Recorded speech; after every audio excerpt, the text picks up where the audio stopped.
Hello everyone. Now we'll begin with the session. I welcome you all to the Teen Debaters expert session on Advanced Diplomacy and Delegates. I'm Arav and we're excited to have you all here today. We want debate to be a powerful tool for social mobility and change, and we make it accessible to all for free. We aim to enhance your critical thinking and expand your worldview. You can get to know more about us on our social handles, which are at the Teen Debater. And also join our Discord, where we host daily debates and you get to interact with other debaters and MUNs. We are hosting a very big online MUN at the end of August, and our international essay challenge, that is Plato's writing challenge, is going on. And today is the last date to submit your essay. We will be putting all necessary links in chat for your convenience. Today's session is by the one and only Mr. Jayant Thanvi, who has a master's degree in international studies and diplomacy from SOAS London. He has been a communications intern at UNFCCC and has been a part of more than 70 model UN conferences. He's experienced in many fields, being worked in business development, research, diplomacy, and even teaching. He showcases phenomenal knowledge in multiple avenues. If during the session you have any questions, you can put them either in the chat or ask them at the end of the session. We will try our best to answer. Now, over to you, sir. Thank you very much for that introduction. You made me feel really old, but I'll take that as a compliment. Okay, so sadly, I don't have any presentation because I don't go with presentations. I just talk, and I just hope everyone listens. So, if possible, you can put me on the spotlight also. That would be convenient for everyone, or this would also work. Okay. So yeah, first introductions. Thank you for the introduction. I just want to share a few more things about myself before I start.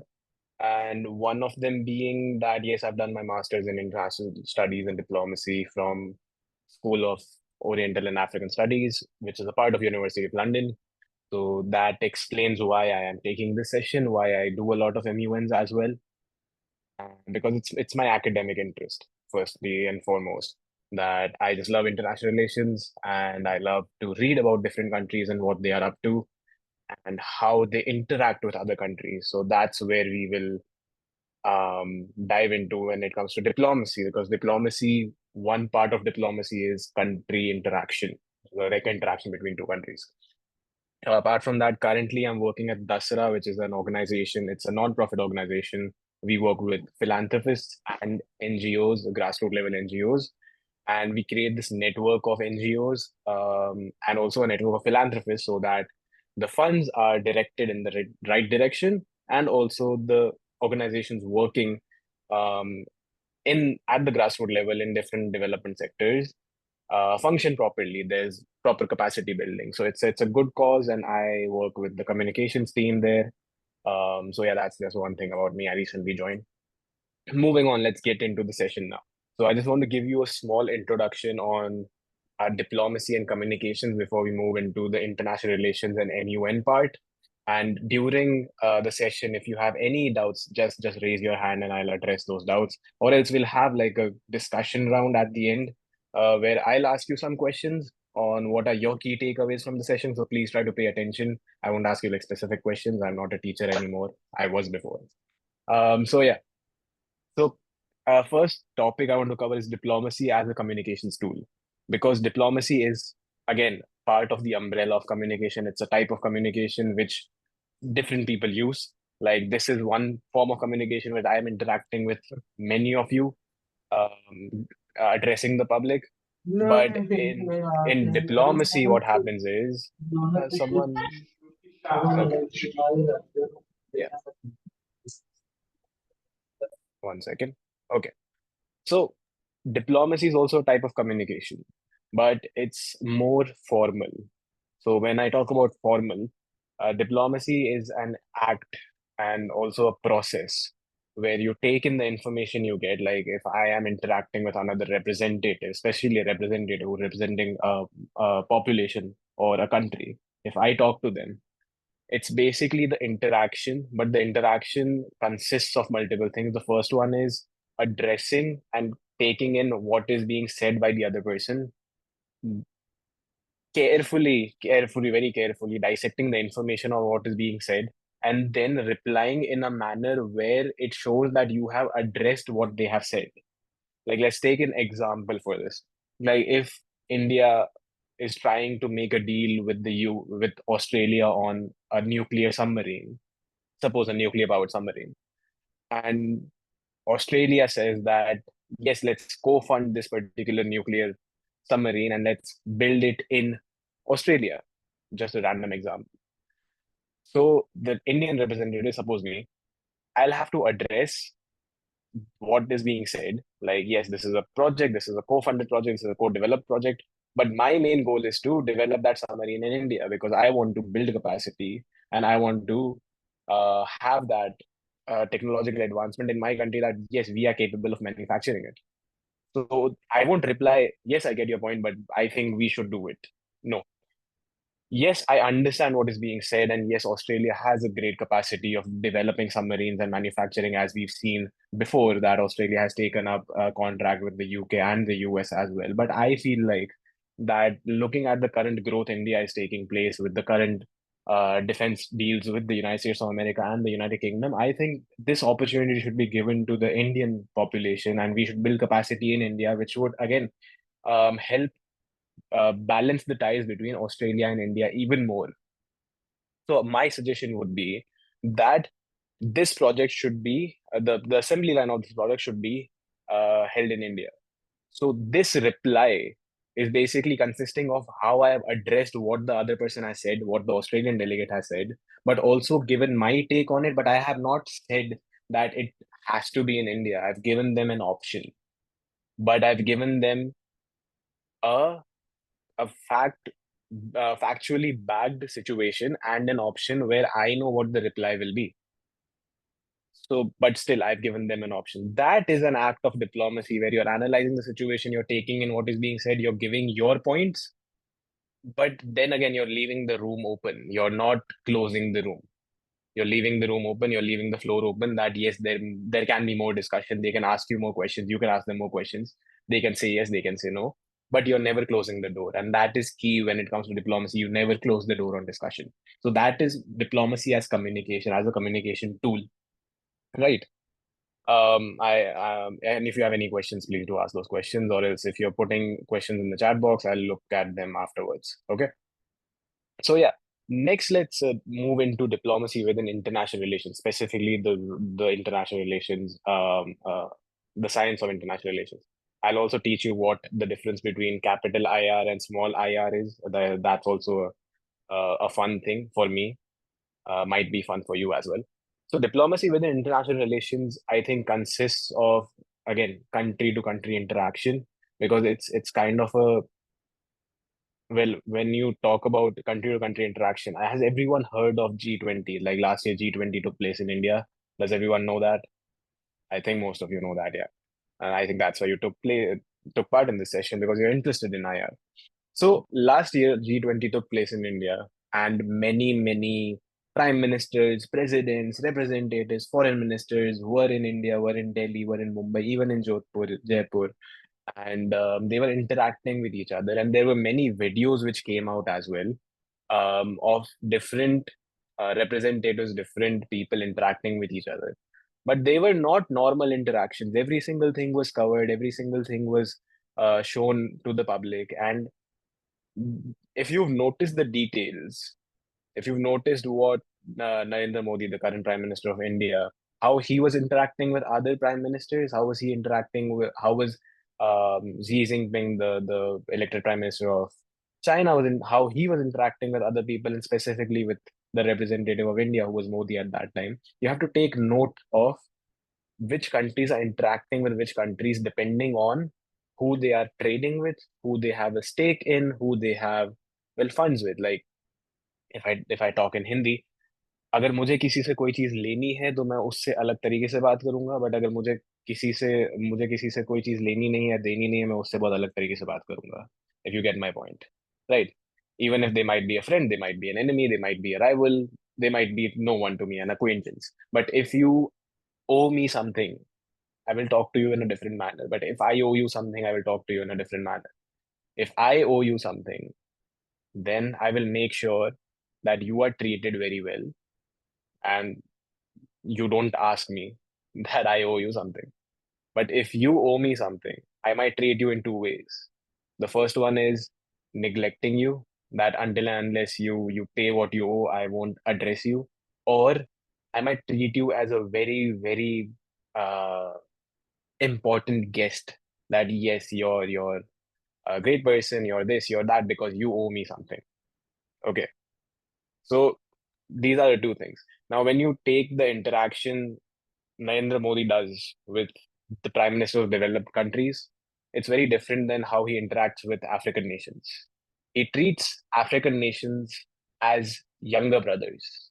Yet he treats Joe Biden, he treats um, the Italian prime minister differently. He treats Macron very differently. He treats Joe Biden very differently. He goes up to them and he, instead of shaking their hand, he tries to hug them. And if the prime minister is female, he shakes the hand if the female prime minister or the female representative puts her hand first, puts her hand in front first. That is courtesy, but at the same time, they are representing their countries. You have to note that they are representing their population. So, how do they represent the population? Like, obviously, Modi will always follow the Indian courtesy system where he will not just go hug any lady he meets, obviously, not in public at least. But at the same time, when you look at Narendra Modi interacting with African nations, then he treats them as like a younger brother. He goes up to them, he treats them like he puts his arm around their shoulders and he talks to them while having his arm around their shoulder. But he never talks to Joe Biden, or he never talked to Donald Trump, or he never talked to Emmanuel Macron holding their shoulder like this, because he's treating them as someone bigger than him, because there is certain stake in those countries. There are certain trade policies. There are certain agreements where India has to abide by something. So he makes sure that his way of treatment reflects that as well. So within international relations, the relations which countries hold, the interaction between the representatives also reflects what the relationship of the countries is. You have to make note of that. So whenever you look online, you look at videos of different prime ministers interacting with different prime ministers, you can you can presume, or you can even imagine that what the relationship of the both of the countries is based on how the prime ministers are interacting with each other, right? So that is also one thing. That is diplomacy within international relations. That is how you understand, like it's a step of understanding international relations through diplomatic interactions between leaders. And I'm just giving you an insight at a very beginner, at a very starting level, so that you get that knowledge of which country is befriending which country, or which country is a rival of which country. But you also have to make sure of one particular tactic where in which Indians are very uh, they hold an expertise in this, that keep your enemies closer than your friends. Have you heard of that? Raise your hand if you've heard of that before. You heard of that before? Yes, you have. Okay. I'm just testing you that are you listening to me or not. So now the first person, sorry, the first person, I'm saying, why did I remove pin? Okay. Yeah. So the first person, I think, if I'm not wrong, Narendra Modi hugged during the G20 meeting was Xi Jinping, the Prime Minister of China. Yet, when you look at media everywhere, NDTV, CNBC, Aaj Tak, whenever there's like international news, the first rival after Pakistan, obviously, for India is China. And does anyone know why? Does anyone like to share why China is a rival of India? Like 1 or 2 points? Anyone?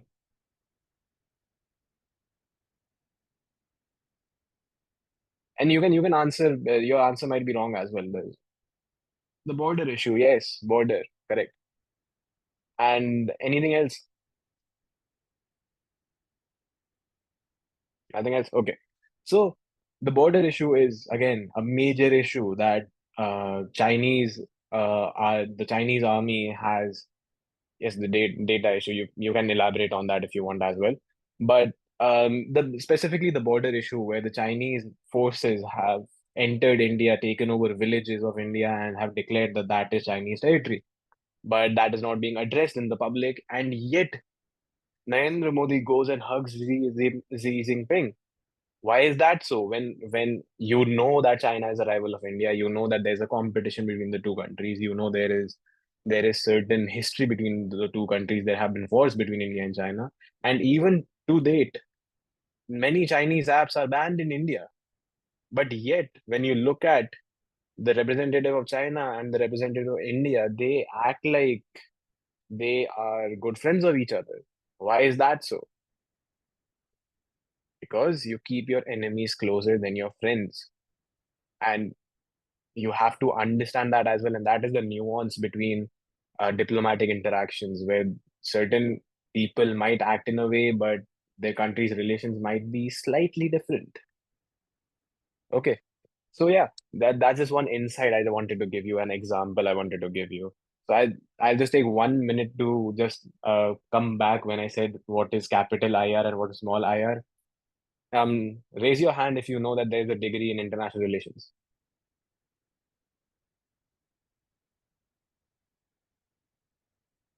Great.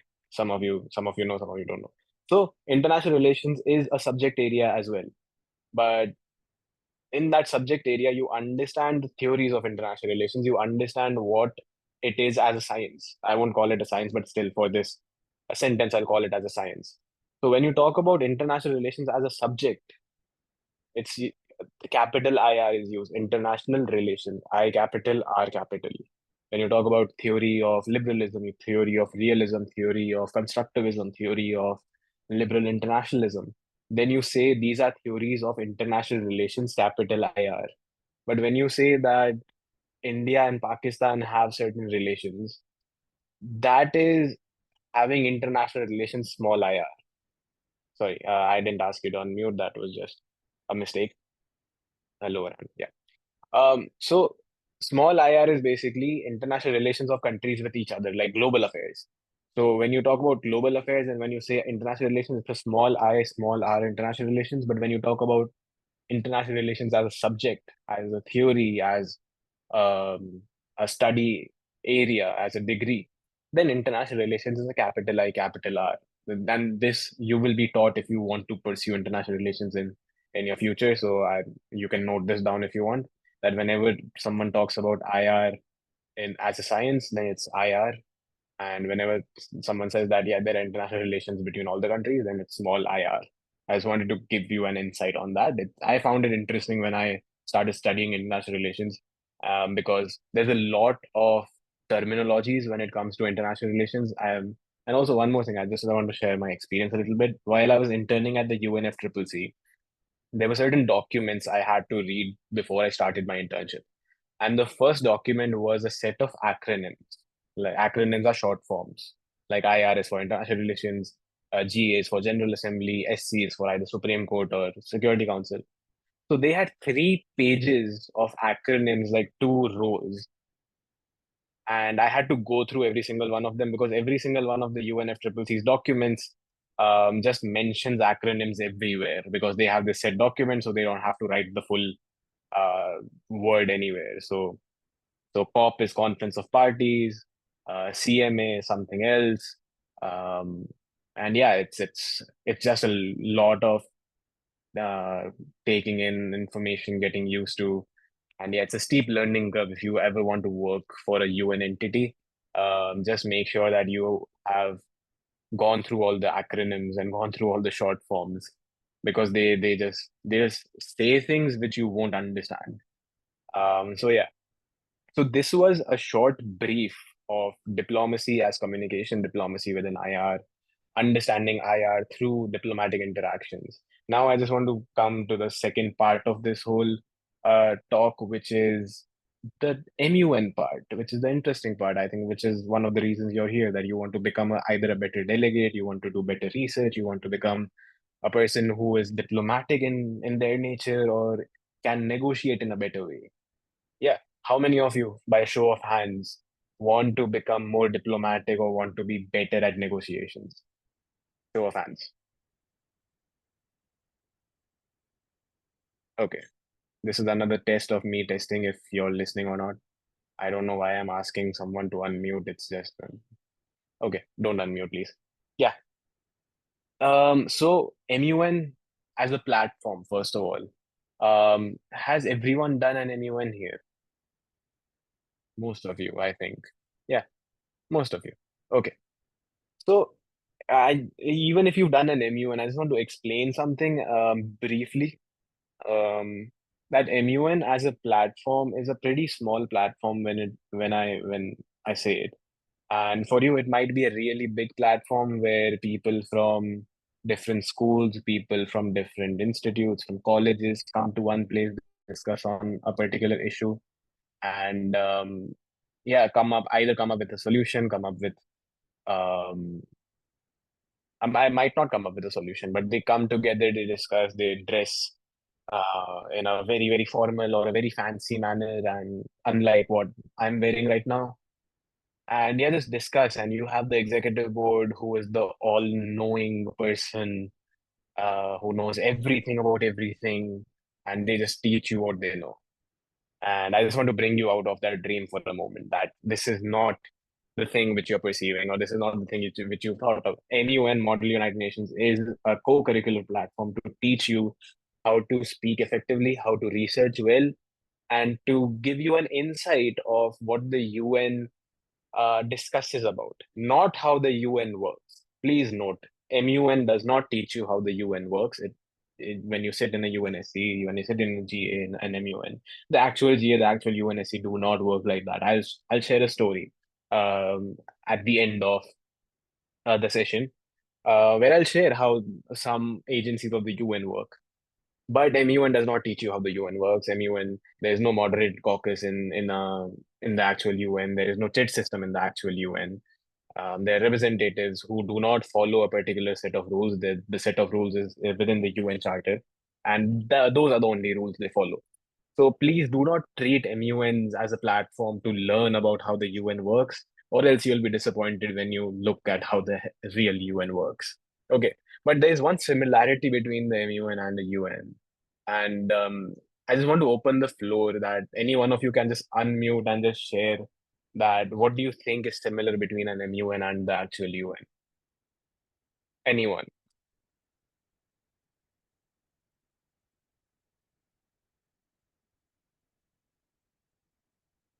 Or you can just type in the chat if you want to. I just wait for like 20 seconds. Right, what is similarity between an MUN and the UN? Apart from the use of term UN.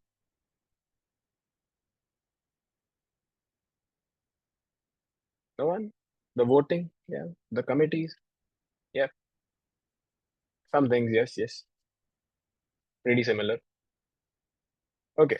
Correct answer is both of them, the voting and the committees. Voting, I'll come to voting because voting might be similar, might not be similar, depending on the executive board you have.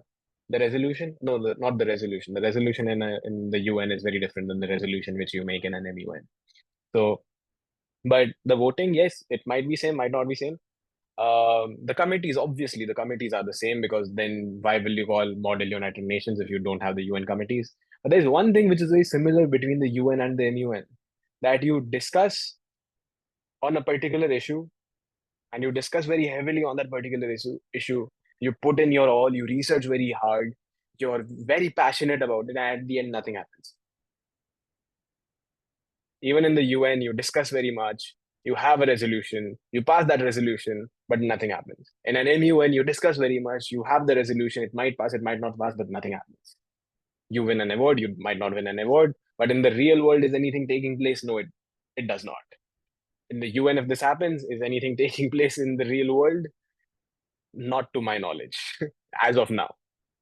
But yeah, the jokes aside, um, yes, the committees are similar. The voting procedure might be similar, and yes, the NYASA, good point, and NISA, I think, yeah, good point that NISA or NISA, I don't know. Is it NISA? Shake your head if it's NISA. It's not NISA. Is it NISA? Yes, nice. Correct. Okay. NISA, yes, good point. The discussion takes place at one single place. That is one thing which is very common. And I was about to move to that point only. That the UN might be an organization which promotes peace and maintains security and maintains stability. My definition of the UN has changed over the years, and the current definition I follow is that UN is a global forum which brings together countries and representatives so that they can discuss on how to maintain and establish peace. It does not establish peace, but it enables people to come together of that stature who might not come together on any other platform and discuss on the issues which needs to be discussed. So it's a global forum. It's like Reddit but formal. So yeah. Now MUNs in general. So first of all, before I share how to become a better delegate, I just want to share my journey as a delegate. Are you open to that? Can I share my story? Raise your hand if you want me to share your story. I'll share my story, sorry, not your story, obviously. Okay. Some of you are interested, most of you are not. But I won't disappoint the people who have raised their hands. So yeah, I'll share my story briefly. So I started doing MUNs in 2016. Obviously, I was a delegate back then. And in my first conference, I was Tanzania in the WHO. I applied to be in the UNSC, but I was in WHO. My placard did not have Tanzania's flag on it, and everyone else had a flag on the placard, and that basically put my confidence really down that I don't have a flag, and I did not know how the flag of Tanzania looks like until I did that MUN. But then I searched online and I found out what the flag looks like, and I researched hard. I reached a little late, and I surprisingly I won the high commendation, which is the second prize in the committee. In my first MUN, it was, I think it was a fluke. I did not think that I deserved it, but yeah, I got it. Second MUN did not win anything. Third MUN won the Specman. Did a lot of MUNs after that. Then I started chairing, where I found my calling, I think, because while chairing, I realized that I love to teach and I love to share. I love to talk and I love to guide other people to the right direction, because I've been in a lot of directions before where I've thought like this is not for me. So I just share my experience to others so that they can easily find the direction they want to head in. I can obviously not show you the destination, but I can at least show you the way. So that is why I started chairing, and that is why I continue to chair MUNs, even though, um, yeah, I'm 23 now. I think I should stop chairing soon, but I do chair some MUNs still. So that then I started chairing. Organized my own conferences, and it's been a fun journey, I would say, doing MUNs, teaching students, and I won't say inspiring students, but because I've never done something which is inspiring as per se. But yeah, some students do appreciate the work I've done before, which I am grateful for, to be honest. And yeah, I never realized when I transitioned from that kid who used to look at other people and I was like, यार मुझे ऐसे बोलना है stage पे. And now I'm like chairing this session and teaching you how to do that. I honestly don't know how I reached that stage, but I'm thankful that I did, and I'm thankful that I could help students to reach that stage. And I just want to share this one. I won't call it a case study. I'll call it a story. There's this one delegate. I won't name her. She was in my committee, and she did not used to listen at all. And I won't say yelled at her, but I scolded her a little bit. I told her, if you really want to win, if you really want to learn, please start listening. Please start listening, because if you do not listen, you will not know what to say. And she came up to me a couple of days after that, and she was like, sir. And I was like, yes. मेरे ऊपर आज तक किसी ने चिल्लाया नहीं है आपके अलावा. And I was like, and I was scared. Deep down in my core, I was scared, and I was like, अच्छा तो. And she was like, नहीं, I just want to thank you. And I was like, hey. I was like, you started off the sentence threatening me, and then you ended by saying thank you. So I don't know what are you trying to say. But then yeah, she went off to win a couple of MUNs, and I remember in one of my conferences, I said that this will be one of my last MUNs I'll be chairing, and I won't be chairing for a while, like at least a year, because I went off to London. And sadly, she was not in my committee. She wanted to be, and she told me that I'm not that confident enough that I will win in your committee, so that I am in another committee. But as soon as I get that confidence that I will get the best delegate in your committee, then I will uh, a delegate under you again. And I was like, that doesn't make sense to me, but you do you. That conference, she won, and I was hyped. I was like, yes, yes. In the closing ceremony, when her name was called, I was like, yeah. And she came up to me, she handed me a reward, and I was like, uh-huh. And she told me, this is because of you. And I was like, this is not because of me. This is because the effort you put in. I just showed you a direction you want to head in. And that was the moment I realized how how much it matters to other people when you pay attention to them. Because right now in this world, in this particular generation, the Gen Z generation, if you give attention to someone and if you give them good attention, they will remember you for the rest of your life. Because nobody has time to give attention to people they do not know.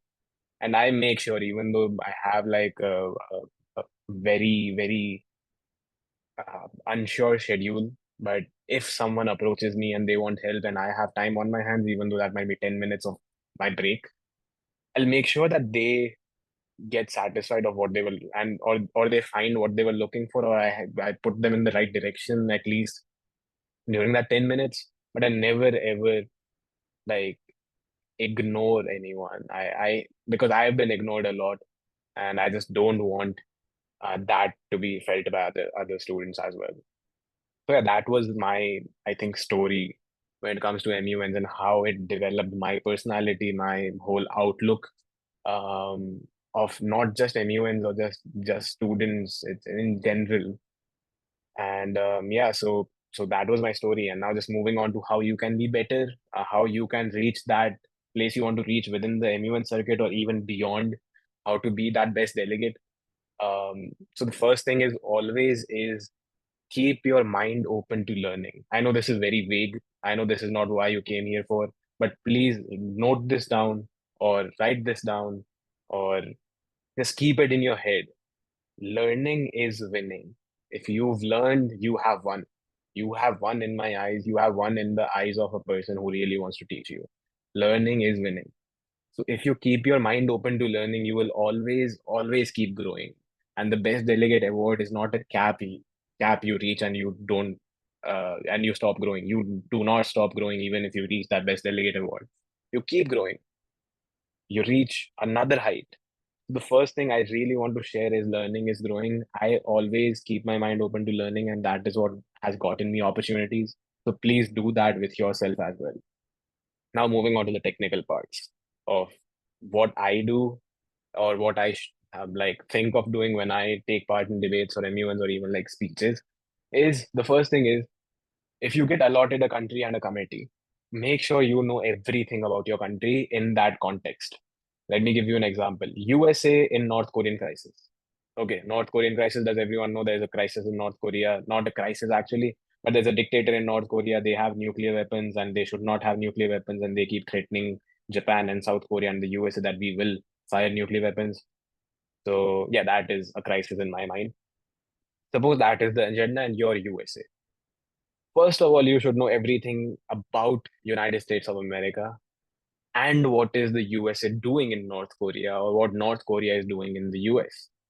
This is the main thing you should know. Please, when you again do MUNs, it's very enticing to question other countries on what they are doing, what they are not doing. But remember that that can be questioned on you as well. Okay. So the first thing is knowing your country 110% inside and out. Your neighbors, yourself, what you do in those countries. That is key when it comes to winning in an MUN, knowing the policies, because then it is easier to question other countries as well. And I'll get to that, how it is easier. Because now you know who you are supporting and who you are not, who is your ally and who is not. Because if you've researched about your country, you've researched about neighbors of your country, you've researched what your context is in the agenda, like in North Korea. Now you know that you are against North Korea and against North Korea's practices. So it's easy to find out that who is supporting North Korea. So they are against you. And at the same time, the people who are supporting you are your allies. And the people who are against North Korea are also your allies.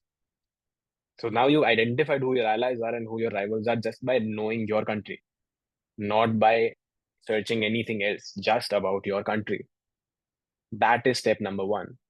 Step number two, if you have time, if you started your research well in advance and you know everything about the USA, now is the time to research on your supporters and your rivals. If your supporters, what they are doing, what is their context in the agenda, how they have a stake in your country, and what you are doing for them, what they are doing for you. That is, one second. Yeah, that is how you know about other countries as well, if you have time, obviously. The third thing is knowing the past.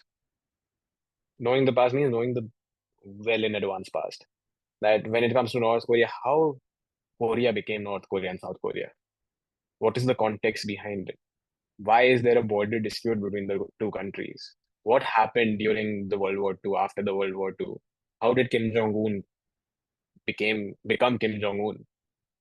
So that is the, I would say, the cherry on the top, on the cake. Because if there is another delegate who is also well prepared, but you have historical research, you can ask them, during this year, your country did particular actions, and now it's going against those, it's going against this, that, ye, wo, falana. How do you explain what has taken place in the past 50 years, in the past 20 years, or how has this change come about where now you're supporting this particular aspect and you were not supporting it before? And I can guarantee you that delegate will not know what you're talking about because they haven't researched that well, because they've researched on questioning other people rather than learning about their own country. And that is where your research comes into play. Like if they are also well researched and they ask you a similar question, you know your country very well, you know why you're supporting particular things and why you're not. And that is key. That is key. Do not focus on questioning others. Focus on your own country and what your country wants to do, and always have a forward thinking perspective. I think everyone has this stereotype. I won't call it a stereotype, this mindset where if it is a 3 day conference and first day is opening ceremony, second day is discussion, and third day is discussion and closing ceremony. Second day, you will discuss the agenda, you will discuss what has happened in the agenda, and third day, you will discuss resolutions and create the resolution. Am I correct? Do you have this mindset? Okay. This is a very, very wrong mindset, according to me, obviously, because you're gathering in that particular room to discuss what should happen, not what has happened.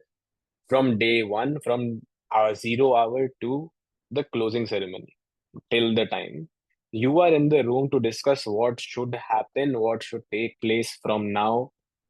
You should not discuss what has already happened. Everyone knows what has already happened. You got that background guide, you got the research on the internet, you got the treaties, you got everything. So why are you discussing that again? Imagine yourself as the representative of India sitting in the General Assembly talking about the current situation in Israel, Gaza, and Rafah. Why will you discuss how it started 70 years ago? You will discuss what should India do in the current situation.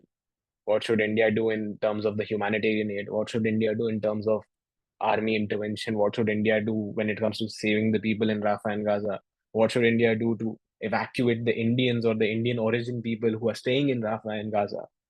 That is what you will discuss, not what other countries are doing, not what they should do, but you will obviously question what they should do, but you will discuss from a forward thinking perspective, from a future oriented perspective, not from a past perspective, right? Because you already have the context, you already have the information.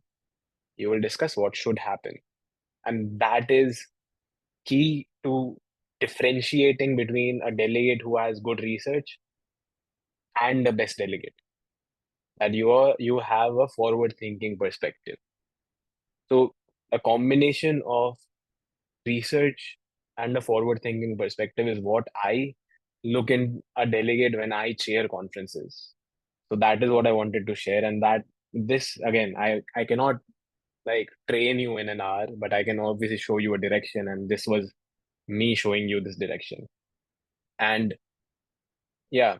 And just one more thing before I open the floor to questions and a discussion, and also like my short story. Um, how many of you lack confidence when it comes to delivering speeches, or when it comes to asking questions, or when it comes to just speaking your mind? How many of you lack that confidence? Many of you, many of you, many of you, yeah. Okay, so let me share two things with you. The first one is, the more you know, the less you're scared. It's a direct relation to that. The more you know, the less you're scared, because if you know more, you won't be afraid of someone asking you a question. So a person who's studying science, maths, and is scoring like 99%, if I ask you a question of physics, or if I ask you a formula out of the CBA, out of the NCRT, you won't be scared. You'll be confident that you know the answer to it, because you have the information, you have the research. So one reason why people lack confidence is that they lack research, or they lack information. That they don't have the ample amount of information, so they are scared that यार कोई मुझे question पूछ लेगा, मुझसे answer नहीं हो पाएगा, या फिर जो मैं बोल रहा हूँ या बोल रही हूँ वो सही है कि गलत है. But if you have the research, you won't be scared. The second thing, before I share the second thing, I just want to share something with you. Um, in Kashmir, this is a short like incident. In Kashmir, during the time of the lockdown, like not the COVID lockdown, the lockdown because of the riots in Kashmir. During those lockdowns, during the time where it was just basically shoot at sight, um, small shops, small like general stores and kirana shops used to open, like half a shutter open, and people used to go and they used to buy things for double the price or triple the price. So one like packet of chips for 10 rupees was sold for 30 rupees, or one chocolate was, instead of 30 it was 60, and people used to go and buy it. And because of that, business owners in Kashmir did not want this to stop, right? Because they're gaining great business, they're gaining great money. And that's a ground level perspective. Now let's look at national level perspective. National level perspective was that India, do you know countries profit from war? Because they buy and sell weapons, they get humanitarian aid from other countries, and they get financial aid from other countries. So in war, countries profit. So during the riots, there were obviously Pakistani militants, there were the Indian army, and both of the armies were getting funds from either China, either USA, either Russia, and they were also prospering. So why would these two countries want the riots to stop? And why would these two countries want the war to stop? Now let's look at the international perspective. USA was funding Pakistan, and they wanted a hold in South Asia, because obviously India is a strong ally of Russia, if everyone knows that. And Russia sends huge arms to India. And yeah, so why would Russia want their arms sales to stop, and why would USA want to lose control in South Asia? So why would they want the Kashmir issue to stop? So there are three perspectives of looking at things. The first one is a grassroots level, the national issue or the local issue. The second one is the same issue at the national level. And the third is the international or the global level, or at the multilateral level, where from which the UN looks at things, the UN lens of things. So this is also one thing I want to share. When to know things, you have to look at things from a different perspective, from the smaller perspective, from the larger, and from the extra large perspective. So that is also one tip I want to give you, to have good research so that you can gain that confidence. And third thing I want to teach you to become that public speaker you want is lying. Lying is very important, because through lying you gain that confidence, and then when you gain that confidence, you can speak the truth with confidence. That yes, if you don't know something, you won't be scared of saying that you don't know something, because you already have gained that confidence through lying. So let me come back to one step back. I don't know if there was a local issue in Kashmir. I don't know if a 10 rupee chips packet was sold for 30. I don't know if the chocolate was sold for 30 or 60. I was lying to you. But you believed me that I was lying to you. You believed me that I was saying the truth. You have to learn how to effectively lie to then being confident when it comes to telling the truth. So the first one is having ample amount of information. The second one is having a varied perspective. And third one is you have to learn how to lie effectively. So these are three things because obviously you will not always have 100% of the information, but you should always know how to effectively divert someone from one topic to the other, either through lying or through confidence. So you gain confidence through lying and then you don't have to lie anymore, like I do. So yeah, this was my thing. It might work for you, might not work for you. You have to try it out. So yeah, this was the whole thing I wanted to share from like the international relations to diplomacy, through international relations as a study, to MUNs as a platform, to diplomacy and research in MUNs, and how you could integrate everything into being that best delegate. And just one line I want to share at the end of the day is that there's a difference between a best delegate and the best delegate, right? For me, a best delegate is someone who's won the best delegate award, someone who's excelled in an MUN in a committee, and they've gotten that best delegate award, and went home, showed it to their mom and dad, brother, sister, teacher, and they were like, "Yes, beta, bahut acha kara." That's a best delegate. The best delegate is someone different. It doesn't matter that best delegate won an award. It doesn't matter the best delegate has attended 100 conferences. But one thing that matters in the best delegate, according to me, is that that delegate has learned something from a conference and is applying that thing in real life to succeed.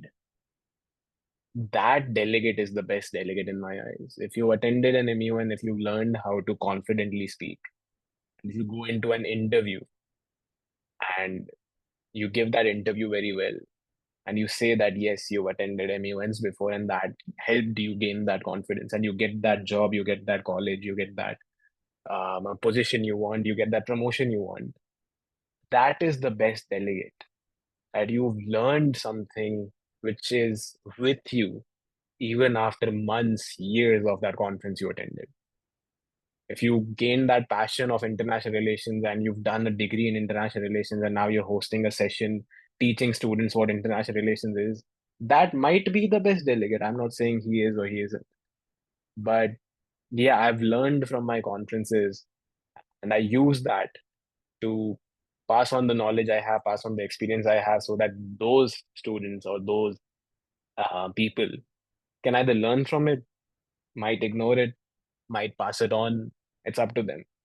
But I feel like I hold a responsibility that I've gained so much from MUN that I have to give back some of it. So that's why I do these sessions. That's why I chair conferences, and that's why I taught for a while in a school. And I'm grateful for these opportunities I get. I'm grateful for the platform of the team debater, I think, and Ara for calling me in. And yeah, that was it, I think. I'll share my story afterwards, but I really want to listen to you guys. Either just give in your insight, what you've learned, or just any questions you have. Let's move to questions first. Any questions you have, random questions. Yes, Gauri has a question. Can I'll ask you to unmute. Good evening, sir. I really loved your presentation. It was really helpful for me. But I had a question. Is being diplomatic, does being diplomatic mean being neutral, or can you be assertive while being diplomatic? And if so, See, how? yeah. So, okay. So it's both actually. It's being diplomatic is never being neutral as of now, but diplomatic doesn't even mean you're assertive. But like I said, being diplomatic is analyzing the situation from both the ends, giving an option to the other person while also saying that your option is better than theirs. Like making them lean towards you without them realizing that you're manipulating them or lobbying them. Like if I tell you, yes, you're great, you read great, and yeah, you should particular. And if I suppose I give you an information that I don't want you to attend a particular MUN conference because of certain situations, and you come up to me, and I just don't want to tell you that don't attend this conference. And so I'll tell you, yeah, it's a great opportunity. You should go, but at the same time, I don't think it's worth it. You have a school, you have decent MUN experience. So why are you going out of your way to do another conference where it's not certain that you'll win or not? It might be interesting, might not be interesting. But at the same time, it's up to you. It's a decent opportunity. It's up to you. You can do it, you might not do it. Now I put it in your head that it's not worth it. Without you realizing, I've already told you don't go to that conference. That is being diplomatic. And did you understand? Yes, All yes, good? sir. Yeah. I understand. Okay. Okay. Any other questions? डरो मत मैं इतना intimidating नहीं हूँ जितना दिखता हूँ I just have a big beard right now थोड़ा ग्रूम करने की जरूरत है I know yes Ira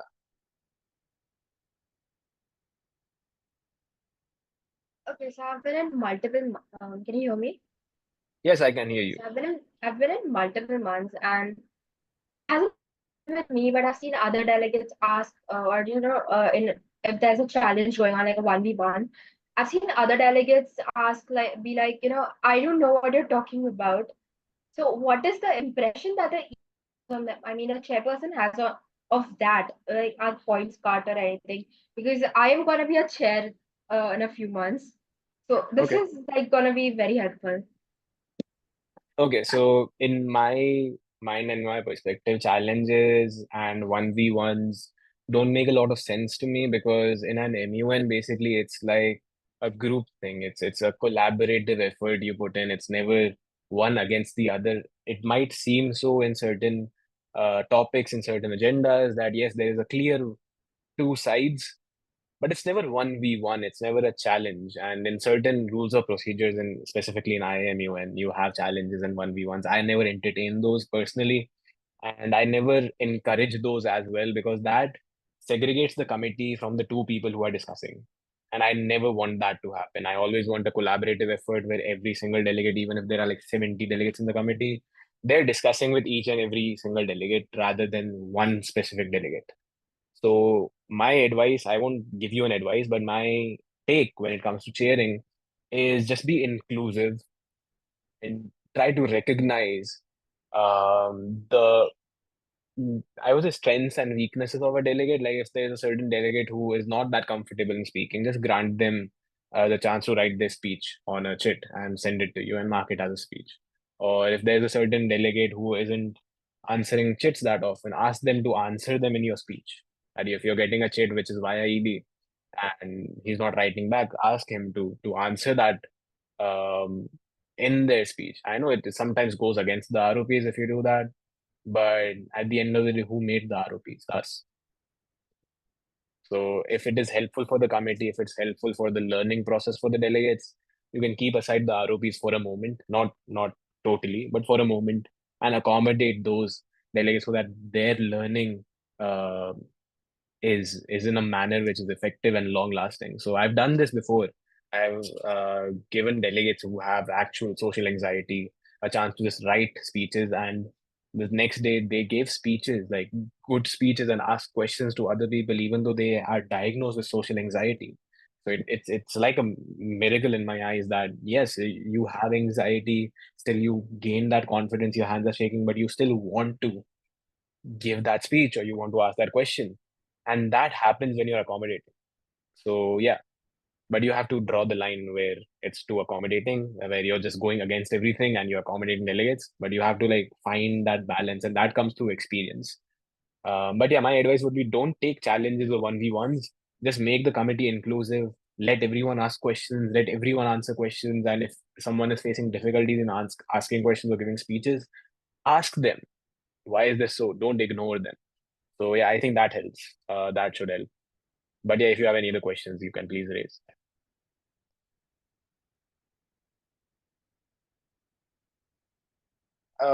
Yes, Yamish. Yamish. Yes. Mm.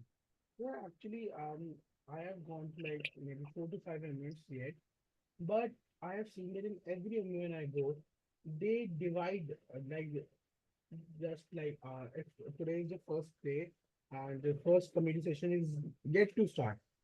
people Mhm. already start like trying to make blocks, and they already like start collecting people from here and there so that their block can be the strongest one. I want to ask you that how to bring such a confidence, and how can I be confident and attract people towards my Okay. statement, so that my statement seems right to them also. Got it, makes sense. So, yeah, great question. And this question basically hits home because I have faced a lot of issues when it comes to this situation where people just form blogs, they lobby, they write chits, and yeah, I'm just left out. And but there are two things here. The first one is blog formation due to people being friends, and you cannot do anything about that. They will go against the foreign policy because their friend said so. So in that situation, you cannot do anything. But in the other situation where there's like an experienced delegate who knows his way around other first timers and is trying to make their block strong because they think they know everything and they can guide the other delegates to the space. Um, I think I'll come back to one of the points I said that the more information you have, the more confident you are. And I would like to add one line to that. The more confident you are, the more you are seen. So if there is another delegate who is trying to make that block, and you're the only other delegate who is standing against them and trying to defy what they are saying, delegates will automatically recognize that. And then you can use that to your advantage by saying that, हाँ वो तुम्हें manipulate कर सकता है, but what I am saying is this is a particular option what I'm trying to give you. It's up to you. You can take this option or you can just stick with them if you want. So it's like you have to be diplomatic with them. You cannot say that you are right, he is wrong, or else they will think that you're trying to contradict what the other person is saying. But in reality, you're not contradicting what the other person is saying. You're saying कि हाँ वो सही बोल रहा है, शायद मैं भी सही बोल रहा हूँ. It's up to you to decide कौन सही बोल रहा है, कौन गलत बोल रहा है. By this, what you are doing is you're not directly creating your block, but you are decentralizing the committee. That जो ब्लॉक पहले बना था जस्ट बिकॉज उनको लगा था कि यार इसको सब कुछ आता है, नाउ दे थिंक कि यार और भी लोग हैं जिनको चीजें आती है, हो सकता है कि ये सही है, हो सकता है ये गलत है, विल डिसाइड आगे क्या होना चाहिए. तो you are creating room for discussion for you to create a new block, right? If you're getting my point. So did you understand? Yes, I totally did. Yeah, so it's basically the more confident you are, the more I would say um, the more you show that you know things, you will be recognized. And you always have to be diplomatic in your practice. That whenever you're addressing delegates, you always give them an option. You never tell them, I know everything, तुम्हें मैं बताऊंगा क्या सही है क्या गलत है. ना, तुम्हें पता है क्या सही है क्या गलत है, तुम आइडेंटिफाई करो क्या सही है क्या गलत है. That is being diplomatic, and that is basically decentralizing. Yes, Navya, your question.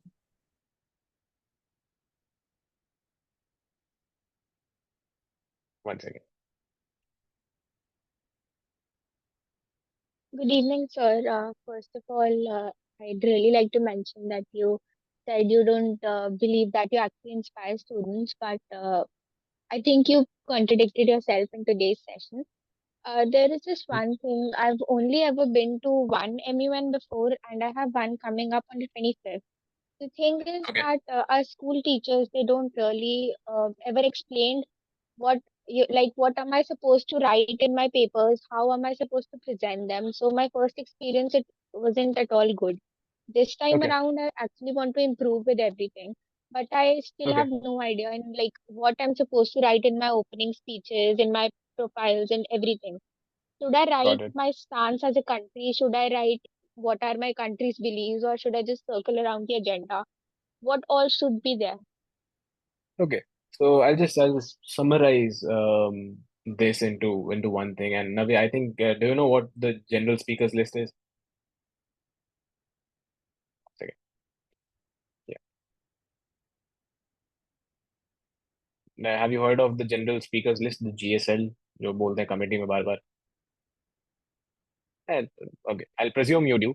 And it's part of the opening, like it's also it could be an opening speech as well. So when it comes to knowing what you should write in your opening statement and whether you should revolve around the agenda or not, it obviously depends on what country you are, what agenda it is, and what committee you're in.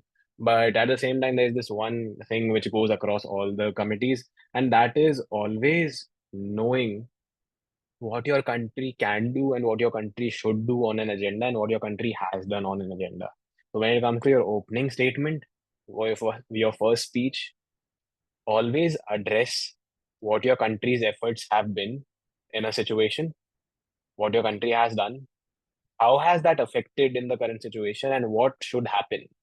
Like short, not long, just short. For example, let's take Gaza and Rafah, for example, currently, and let's take what country should I take? Let's take Russia, for example. Russia hasn't done much in the direct situation, but they're opposing the US, but they recognize Palestine as well. So Russia can directly say that yes, Russia has always had an influence on the particular situation in Rafah and in Gaza right now, and it's an atrocity that's going on. Now here I address the situation. Russia has always been an empathetic with the Palestinians, with the Arab population there, and they're being slaughtered.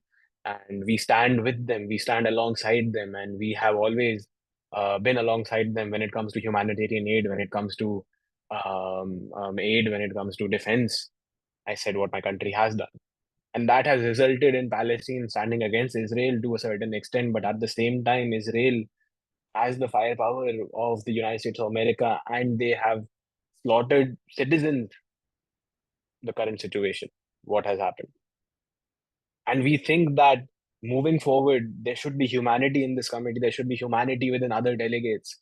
USA should recognize the atrocities which are going on in Israel and what Israel is committing in the regions of Gaza, in the regions of Rafah. Currently, Palestine has been wiped off of the map. If anyone searches on Google or if anyone searches on Apple, they will recognize that Palestine does not exist on the map.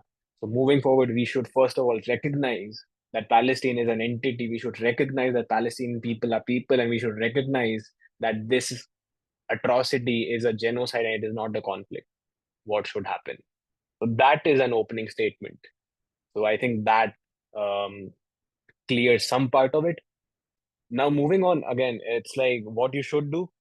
Identify 2 to 3 areas of what your country is doing or what your country should do and revolve around those. Obviously, do not deliver same speeches, but make those your, I would say, interest points that always come back to those points. And that is what I do. Suppose if I am USA in Israel and Palestine, I will always mention Palestine as Hamas. I will never mention Palestine as Palestine. Okay, so that is one point. Second point, Israel was the one who was tortured by Hamas according to the USA. According to USA, Israel is the victim, Hamas is the oppressor. The historical context. That is second point. Third point is Palestinian people are also dying. Third point. So I will revolve around these 3 points across the whole committee. Obviously, I will have more research and I will answer questions and I will ask questions to other delegates. But these will be the 3 interest points I will keep to myself. And I will always come back to these whenever I deliver speeches or whenever I ask questions to other delegates. So I think that helps a little bit. Does it?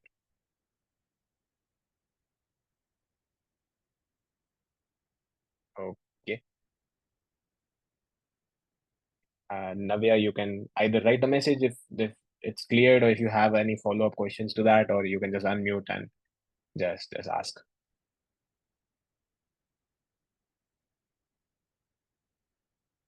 Uh, As your opinion should be the GSS speech should be controversial or not?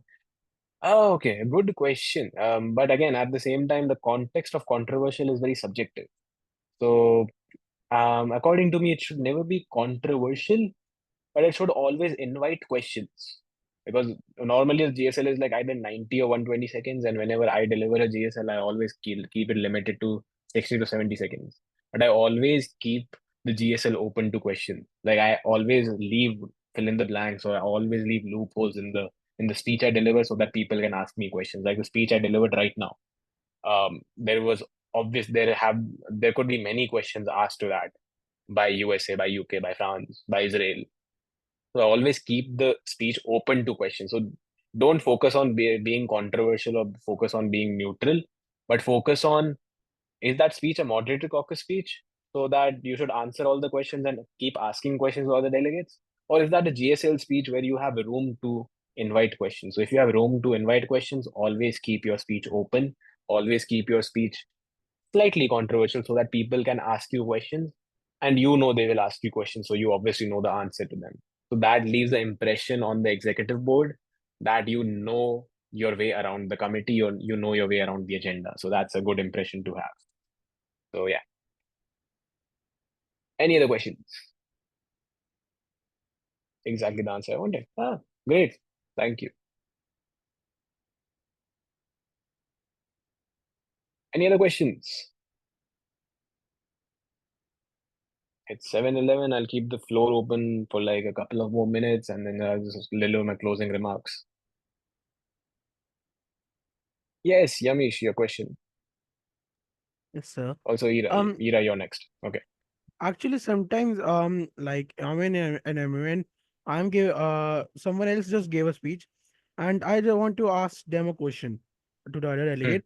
So like I am asking them questions, but like to specifically me, it has happened many times that I don't know that maybe I am unable to make them understand my question, or they are unable to understand my question, and they give the answer exactly which is not which is not my point, and the EB Okay. also and the EB also recognizes it and just tells it that the question has been answered.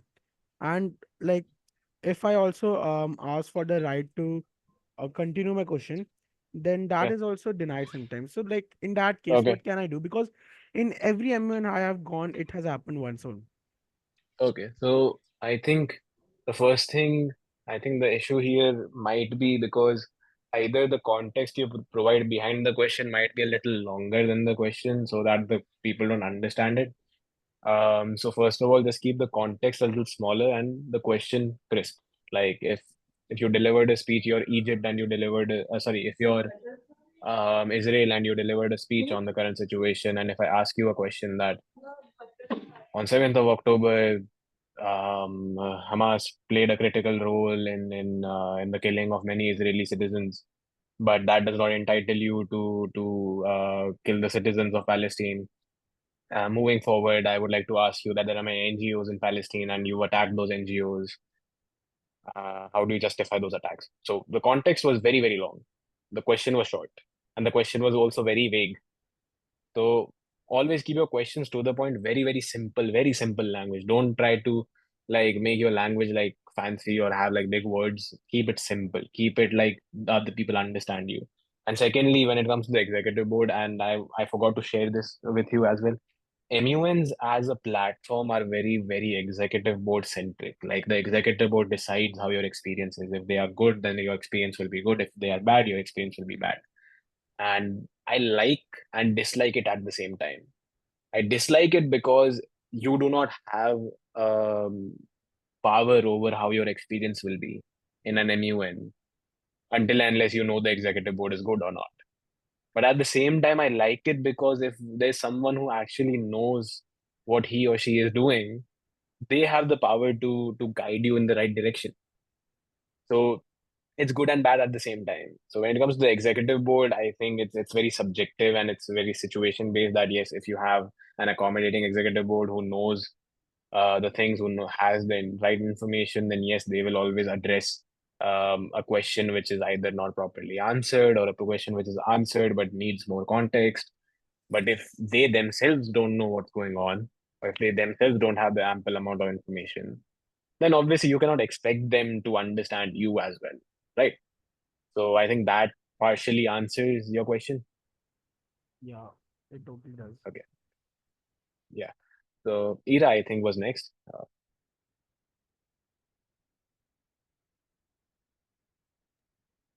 Okay, so this is the third time I'm asking you, but you said that lying builds confidence, and it really does. I've had experience myself. I've literally फेंका है मैंने in a month, and I Mhm. actually won that. But that's been my experience. But do you have some experience or some reasons that you've given? Like, you don't know the answer. I have given a reason that, it is a really internal matter in the government. So I can't really discuss about it right now because it's an internal matter and you can't bring it up right now. So I can't answer you, but I have given that answer as, fake because I didn't know the info हाँ, to be given. Has there been like an experience for you and something that you replied?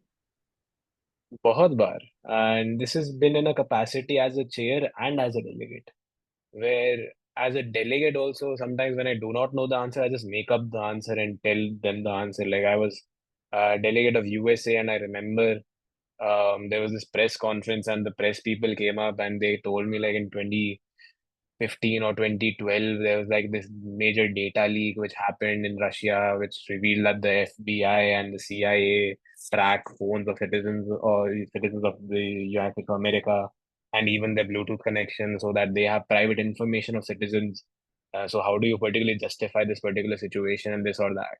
So I just said that this is not part of the agenda and the delegate will refrain from answering, but at the same time say that um, information from Russia, a country who themselves hold more than 10 to 15 terrorists who are on the blacklist of the United Nations FBI, are not to be trusted from the US perspective, first of all. So it's very, I would say, interesting that the press of this particular conference believes that the Russian information about the US is true, and at the same time again, yes, Edward Snowden, yeah. At the same time, it's very surprising that this question is being asked in the committee which is discussing North Korea, but you're discarding the current situation at hand by indicating something which has happened in the past.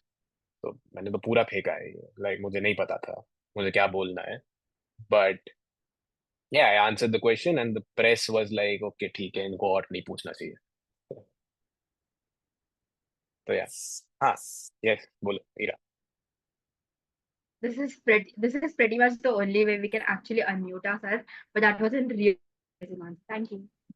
Okay, no worries, yeah.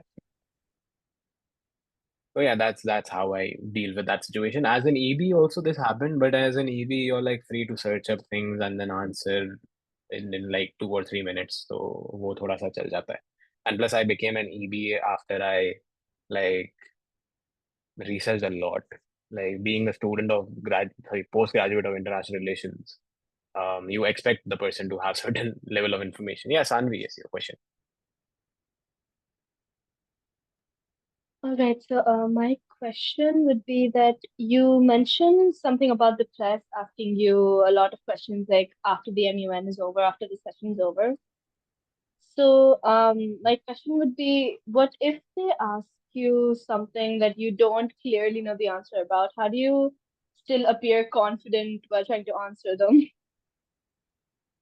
Yeah, so again, it's been 7 years since I've been doing MUNs and since I started public speaking as like this hobby, passion, and yeah, I won't call it a profession. It's just a passion I have. So there's very rarely Swara, you're next. I'll just answer this question. So it's very rare that sometimes you don't know the answer to something when you have that background. So for me, I've been researching from like the World War II era to the current era, from like 9, 10th standard, when I developed this passion of like just like reading about international relations. And now I've reached a stage where I have a degree in that subject and I chair conferences. So I've been like reading to so much because of my academics and because of my academic demands that I just know a lot of things when it comes to IR, but obviously I won't know everything when it comes to IR.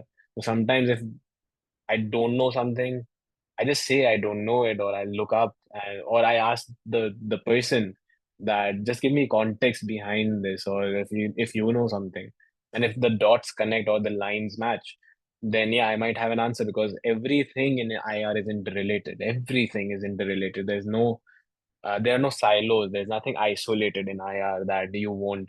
If you know something, you'll know the other thing. If you know the other thing, you'll know the other thing. If you know the other thing, you'll know the other thing. It's something like that.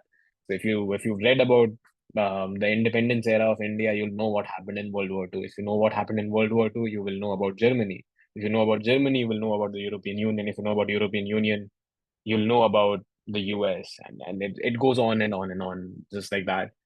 So it's been very rare at times that I don't know an answer. But if I don't know an answer, obviously I'll ask the delegate themselves, or if I ask the like students themselves, like, yeah, where did you read about this, or what did you read about this, so that I can also get an idea, and then I just figure out what might have happened, and then I give my thoughts on it, and then I go home and I look it up, and most of the times I'm wrong, but they think I'm right. But yeah, just kidding. It's mostly just my opinion on them. So that's how I answer. Also, what if you can't give a positive answer towards that question? I'll give you an example. I was actually North Korea in one of the MUNs that I attended, and it was during Hmm. the COVID time, so there was this apparent rumor going on that, the leader shot a person or something. Yeah. Hmm. Yeah, because they were spreading COVID. So Yeah, yeah. the press actually asked me a question about that, and I didn't know how to answer. So what if So you the can't give a basic, positive yeah. answer? So the basic answer to that sort of question, like that specific question, the answer would be, because I've been in that situation where I've been North Korea and I've been asked a similar question, and I just basically say that the information of the North Korean citizens is limited to North Korea and the boundaries of North Korea. So if you have heard anything about the North Korean citizens or the country in external media, we do not believe that. Simple as that. So that is the answer to that question. But at the same time, if you do not have a positive answer to a particular question, just say that it's for the what was that line? I forgot. So it's in the benefit of saving time and information. The delegate would refrain from answering particular question because it goes against the ethics of the delegate to talk about this particular topic. So you're basically saying you don't want to answer the question, but in a way where the executive board would think, yeah, you know a lot, but you don't want to answer it. Okay, thank you. Yeah. Yeah, Swara, yes, your question.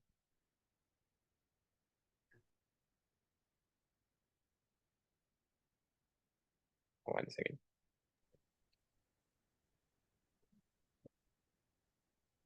So, You're not audible, sorry.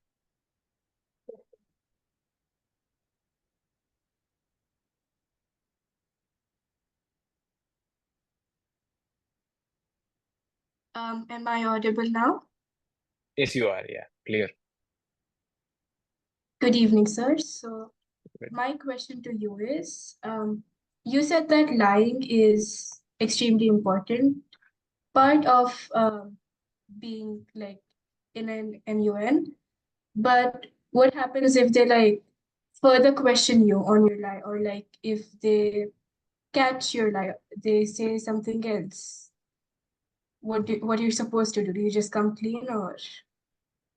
Yeah, so I was expecting this question and it's been a while now. But yeah, again, lying, first of all, is not extremely important, but it helps you gain that confidence if you do not have it. Okay. But when you lie in a conference, you have to make sure you're not lying about facts or figures. You're lying about vague things just to seem confident. Like if I say that, yeah, it's very common for, again, there's one fact going about, I read about it, that people who have diabetes and who have cholesterol are more susceptible to die than the people else. Again, it's a lie, obviously, but if someone asks you, where did you read about it? And it's like a medical report. It's been a long time I've been reading about it. Yeah. So, okay, interesting. Great. If they ask you, which report? Okay, I'll send it to you. That is a lie you can easily get by. But if you say, according to this particular delegate in the Democratic Republic of Congo, 20,000 people died over the past 10 years, according to which report? You have to find that report. You cannot just go about saying that that happened. So it depends on the type of lie. But again, lying is just to build your confidence so that when you do not have that much information at hand, you still are confident in delivering that information. Because the first step is gaining information so that you're confident, because now anyone can ask you any information to do it. But if you do not have that information, or if you're still not that confident, you should learn how to lie, because while lying, you're not that conscious while lying. You're just saying things while you're lying. So you build that confidence subconsciously. And then when you move forward, you know that now you're confident in speaking, you're now in confident in delivering a speech. So you don't have to lie anymore. So it's not like you continue lying or you come clean after lying. It's just a tool to build confidence. I don't encourage lying. This is being recorded, it's on record. I do not encourage lying. Yes, Mehek, your question.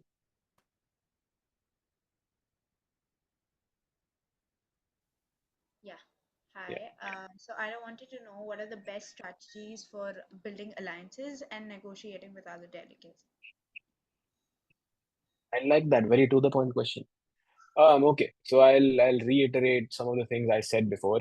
First of all, just be confident, be the person who knows everything in the room, and people will automatically recognize you. So it'll become easier for you to convince them to make an alliance with me. First strategy. Second strategy is always being accommodating. That you're the person who people will come to if they want research. You're the person who people will come to if they want to read something, or just help in writing chits or something. So then they are more susceptible to coming in with you rather than going with any other delegate. So be accommodating, help them out. The third thing, which is I think for me the most important thing, is know your allies and rivals when it comes to your foreign policy. So if you're India, you know that yes, Bangladesh is an ally, yes, Nepal is an ally, yes, Vietnam is an ally, and Japan is an ally, USA is an ally, Russia is also an ally. So go to them, convince them that you will break your foreign policy if you don't do this. You can go against this, and if you don't do this, because we've done this together during this year. So obviously you're an ally to me. So let's create an alliance to move forward, and it'll be better for the both of us, or the three of us, to move forward like this. So these are three strategies I think I can tell you, or give you, to help you build alliances. I was really bad at building alliances when I used to delegate. I was like कि मेरी research मेरे पास है, I'll deliver my speeches and ask questions, and if anyone comes up to me, I'll help them out, and yeah, just move forward. So yeah, I think these three strategies help you in the future. Thank you. Okay. Last question, because it's about to be 7:30. I thought this would be like a 60-minute session, but you're really interactive.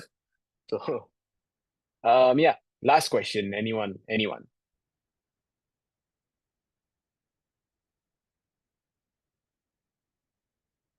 पूछ लो यार.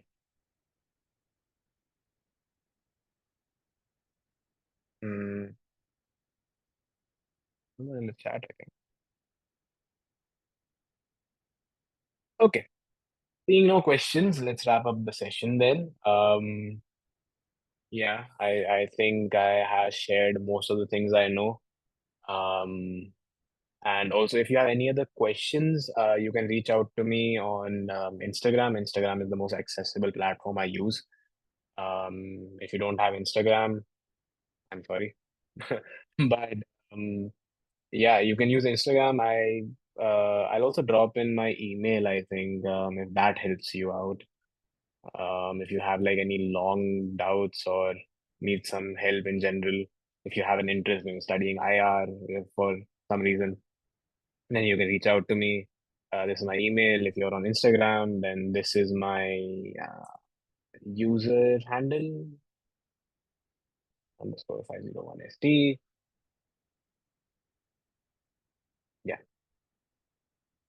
IG. One second, I'll just drop it in. Yeah. So you can give me a follow. I also post stories of MUNs if I think that MUN is worthwhile. So if you just want to keep up to date of conferences specifically in Rajasthan and Delhi, then I post those. But yeah, I don't chair that often anymore. I think the next MUN I might be chairing is DPS in Jodhpur. Might be, not yet confirmed. But that's a possibility. So yeah, if you really want to take part, you may. If you're not in the city, no worries, there might be another chance. And yeah, this was actually a pleasure, and I really want to thank everyone who still stuck by and did not leave, because I really thought people would get bored through the session. I'm just continuously talking and you're listening to me. And this setting is very common in a school, and people tend to fall asleep. But here you're listening to me. And that's a relief. But yeah, thank you very much. Please reach out if you need any help. Please reach out if you just want to talk. And if I'm free, if I have time, obviously I'll reach out to you again. Sorry, I'll reply to you. And yeah, all the best to whatever you want to do in life. All the best to you if you want to do any conferences.